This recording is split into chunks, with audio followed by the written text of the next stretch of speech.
ইসমাইল আলাইহিস সালাম জন্মগ্রহণ করলেন, আস্তে আস্তে তার মায়ের কাছে বড় হয়। ইব্রাহিম আলাইহিস সালাম দ্বিতীয় বিবাহ করলেন, সেখানে তার স্ত্রীর কাছে থাকে। দিনের পর দিন চলে যায়। একদা ইব্রাহিম আলাইহিস সালাম ঘুমন্ত অবস্থায় আল্লাহর কাছ থেকে জানতে পারলেন, আমার আল্লাহ বলে দিলেন, ইব্রাহিম রে, তুমি তোমার প্রিয় বস্তুটা আল্লাহর রাস্তায় কুরবানি করে দাও। তোমার সবচেয়ে প্রিয় বস্তু আল্লাহর কাছে কুরবানি করে দাও। ইব্রাহিমের ঘুম ভেঙে যায়।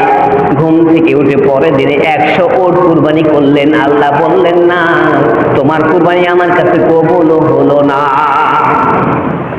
তোমার কুরবানি আমার কাছে কবুল হয় নাই। দ্বিতীয় রাত্রে আবার স্বপ্নে দেখাইলেন, ইব্রাহিম, তোমার প্রিয় বস্তুটা আমার নামে কুরবানি করে দাও। আল্লাহ তো রব্বুল আলামিনের ইশারায় তার ঘুম ভেঙে যায়। ঘুম থেকে উঠে এবং দেখে চতুর্দিক তাকায়, সমস্ত শরীর ঘেমে যায়, সমস্ত শরীর ঘেমে ভিজে গেছে। আল্লাহর কাছে প্রশ্ন করে, আল্লাহ, আমার প্রিয় বস্তু আমি তো বুঝতে পারি না, কি চাও আমার কাছে? আল্লাহ পাক রব্বুল আলামিন এইভাবে তাকে ইঙ্গিত করতে থাকে, একদিন নয়, 2 দিন নয়, পরপর 3 দিন যখন ইঙ্গিত করে, এরপর বুঝতে পারলেন পৃথিবীর বুকে আমার কাছে সবচাইতে প্রিয় বস্তু হলো আমার ইসমাইল। বলুন সুবহানাল্লাহ। এর চাইতে প্রিয়, এর চাইতে আপন, এর চাইতে প্রিয় বস্তু আমার কাছে আর অন্য কিছুই নাই। তাহলে কি আমার আল্লাহ ইসমাইলকে কুরবানি করতে বলছে? তার প্রশ্ন, তার কাছে নিজের প্রশ্ন যে এর চাইতে প্রিয় তো আমার আর কেউ নাই, তাহলে কি আমার ইসমাইলকে কুরবানি করতে বলছে? ও মাবুদ, তুমি যদি আমার প্রিয় পুত্র ইসমাইলকে কুরবানির জন্য হুকুম করে থাকো, আমি এক বাক্যে রাজি হয়ে গেলাম। আমি ইসমাইলকে কুরবানি দেওয়ার জন্য নিজেকে প্রস্তুতি গ্রহণ করলাম। বলুন সুবহানাল্লাহ। তাফসীরের মধ্যে এসেছে, হযরত ইব্রাহিম আলাইহিস সালাম হাজরার কাছ পর্যন্ত চলে গেলেন এবং বললেন, বিবি রে, সন্তানকে তুমি আমাকে সাজিয়ে গুজিয়ে দিয়ে দাও, চিরদিনের জন্য বিদায় দিয়ে দাও। সন্তানকে নিয়ে আমি কোথাও চলে যাব, মনে হয় আর কোনোদিন তার সঙ্গে তোমার দেখা হবে না।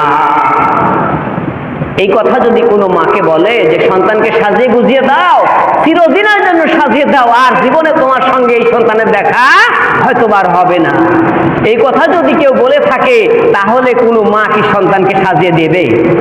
আমার আপনার সন্তানকে কি কখনোই দিবে? যার 86 বছর বয়সে একটি আদরের হালানো লালানো একটি সন্তান, সেই সন্তানকে যখন এইভাবে নিয়ে যেতে চায়, এরপরও বিবি হাজারা একটা বারও বললেন যে না, প্রাণের স্বামী, আমি আমার এই কলিজার টুকরোকে তোমার সঙ্গে আমি দেব না। এই কথা একটা বারের জন্য তাফসীরে কোথাও পাওয়া যায় না। এইভাবে বলা হয়েছে, সুন্দরভাবে সাজিয়ে গুজিয়ে যখন বের করে দেয়, শয়তান তার পিছু নিয়ে নেয়। মিনা বাজারের দিকে যখন নিয়ে চলে যায়, শয়তান ইসমাইল রে বলে, ইসমাইল রে, তোমার বাবা তোমারে কোথায় নিয়ে যায় তুমি কি জানো? বলে, না, আমি তো জানি না।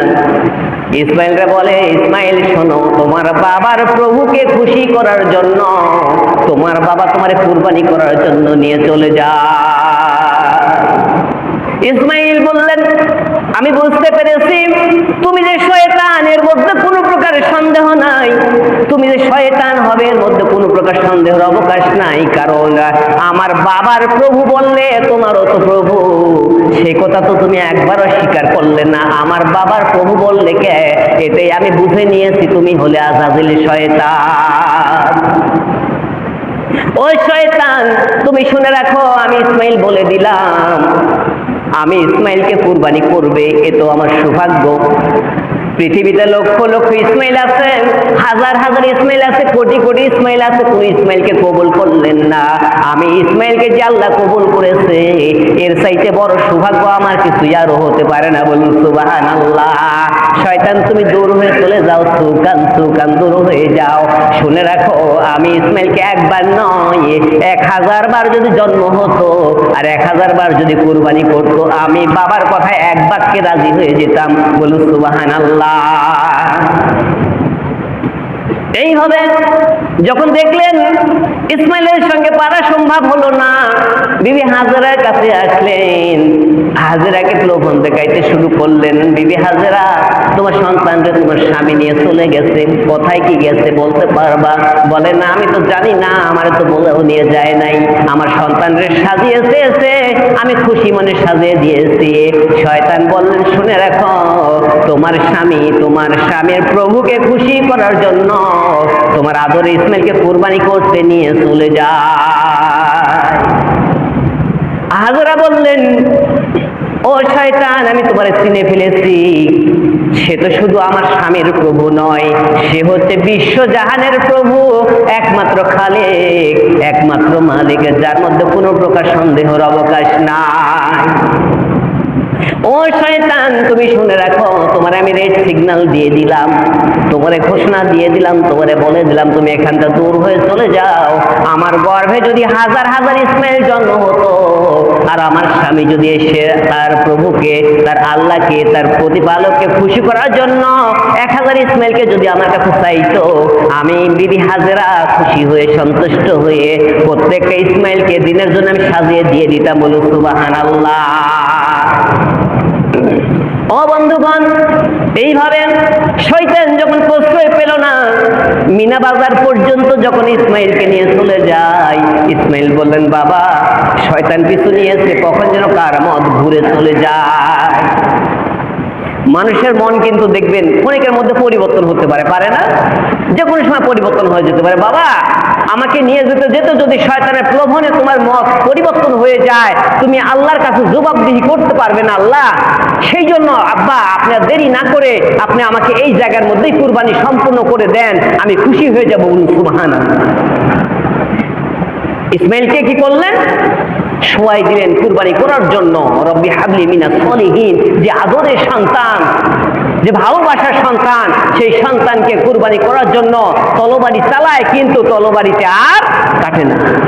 সন্তান বলে বাবা আমার মনে হয় আমাকে দেখে আপনার দয়া হচ্ছে, আমাকে দেখে আপনার মায়া হচ্ছে, যার কারণে আপনি পারছেন না, আপনার চোখগুলো বেঁধে নিন, আমারও চোখগুলো বেঁধে দিন, সঙ্গে সঙ্গে আমার হাত পাগুলো বেঁধে দিন, যাতে করে আপনি যখন আমাকে জবাই করবেন সেই সময় আমার হাত পা ছোটাছুটি করতে লেগে যদি অজান্তে কখনো আপনাকে একটু আঘাত লেগে যায়, আমি কালকে আমাকে আল্লাহর এজলাসে দাঁড়িয়ে জবাব দিতে পারবো না। আজকালকার সন্তানদের দিক খেয়াল করলে এখানে কিছু শিক্ষা পাওয়া যায়।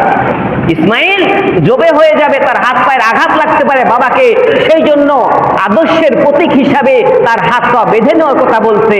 আর বর্তমান সমাজে কতগুলো সন্তান আছে তার পিতা মাতাকে ইচ্ছা করে লাথি মারে, এদের কোনো হিসাব নেই, কথা ঠিক কিনা?